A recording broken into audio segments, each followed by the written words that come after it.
Suelda Perú, empresa peruana líder en soldadura especiales. Hoy realizaremos un trabajo de reparación de un tanque de petróleo.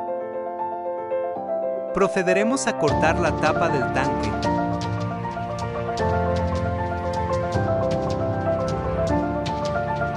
Realizaremos a dar forma a la abolladura. Así va quedando la reparación, ahora solo falta la tapa.